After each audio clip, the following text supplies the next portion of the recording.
جو جانور صرف اپنے بچے کے دودھ کو پورا کر سکتے ہیں ان کا دودھ ان کے بچوں کے لیے ہی ہوتا ہے، لیکن جن جانوروں کا دودھ ان کے بچوں کی ضرورت سے زیادہ ہوتا ہے تو وہ انسانیت کے لیے اپنا دودھ بانٹتے ہیں اور اس کا دودھ اوروں کے لیے جائز اور حلال رکھا گیا ہے۔ بھینس کا دودھ، اونٹنی کا دودھ اس کے اپنے بچوں کی ضرورت سے زیادہ اللہ نے دیا ہوتا ہے تو وہ جانور بھی اوروں کو بانٹتا ہے۔ تو انسان کو اللہ نے اگر اس کی ضرورت سے زیادہ دیا تو وہ اگر نہ بانٹے تو وہ جانوروں سے بھی برا ہے، اس کو خیر بانٹنی چاہیے۔ طبیعت کے اندر بخل نہیں ہونا چاہیے، طبیعت کے اندر فیاضی، سخاوت ہونی چاہیے۔ اللہ کے محبوب علیہ السلام نے فرمایا سخی اللہ کے بھی قریب ہے، لوگوں کے بھی قریب ہے، جنت کے بھی قریب ہے، ہاں دوزخ سے دور ہے۔ اور پھر فرمایا کہ بخیل لوگوں سے بھی دور ہے، اللہ سے بھی دور ہے، جنت سے بھی دور ہے، ہاں جہنم کے بڑا نیڑے ہے۔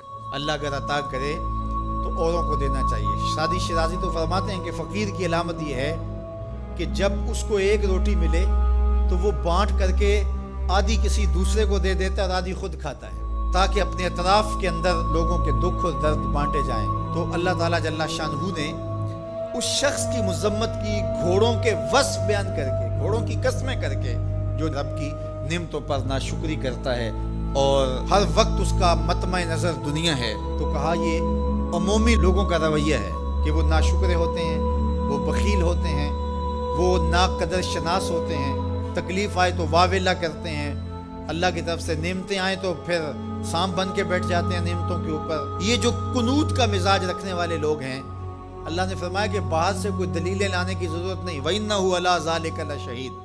یہ ذرا اپنے اندر اتر کے دیکھیں اور ضمیر سے پوچھیں کہ کیا تم قنوت ہو یا نہیں ہو، تو جو قنوت ہو ضمیر بول کے کہے گا تم قنوت ہو۔ ذرا اپنے اندر اتر کر کے میں اور آپ دیکھیں کہیں ہم قنوت کے زمرے میں تو نہیں آتے۔ اللہ کی عطائیں، اللہ کی نعمتیں، اللہ کی کرم نوازیاں جو شام سویرے ہمارے اوپر ہیں، تو ہم کیا ان نعمتوں کا شکرانہ ادا کرتے ہیں یا تھوڑی سی تکلیفیں جو ہمیں پہنچتی ہیں ان تکلیفوں پر ہم شکوے کا لہجہ اختیار کیے رکھتے ہیں؟ وَإِنَّهُ لِحُبِّ الْخَيْرِ لَشَدِيدٌ، اور وہ خیر کی محبت میں بہت سخت ہے۔ یا خیر سے مراد مفسرین نے کہا المال، یعنی وہ مال کی محبت اس کے اندر کوٹ کوٹ کے بھری ہوئی ہے، ہر وقت مال کی طلب، مال کی خواہش، جتنا بھی مال اس کے پاس ہو جائے پھر بھی وہ سیراب نہیں ہوتا۔ سعدی شیرازی فرماتے ہیں کہ پیٹ بھر جاتا ہے، آنکھیں نہیں بھرتی۔ حل من مزید کے نعرے ہر وقت لگاتا رہتا ہے کہ اور آ جائے، اور آ جائے، اور آ جائے۔ دولت کا پیار اس کے اندر کوٹ کوٹ کے بھرا ہے۔ انسان بوڑھا ہوتا جاتا ہے لیکن دو چیزیں اس کی جوان رہتی ہیں، ایک مال کی محبت اور ایک جینے کی تمنا۔ بوڑھا بھی ہو جائے تو یہ دو چیزیں اس کی بوڑھی نہیں ہوتی۔ اور دوسرا فرمایا کہ ابن آدم کے پاس مال کی ایک وادی ہو، وادی کہتے ہیں پہاڑوں کے درمیان جو نیچے جگہ ہوتی ہے، وہ ساری سونے سے بھری ہوئی ہو، اگر کسی کو دے دی جائے تو وہ آرزو کرے گا کاش کہ ایک وادی اس جیسی اور ہو، پھر بھی اس کا پیٹ نہ بھرے، اس کی آنکھ نہ بھرے۔ اس لیے انسان مال کی محبت میں بہت سخت ہے۔ فرمایا ابن آدم کہتا ہے مالی مالی مالی، میرا مال میرا مال۔ فرمایا اس کا مال وہ ہے جو اس نے کھایا اور ضائع کر دیا، پہنا اور پرانا کر دیا، یا اس نے جو آگے بھیج دیا۔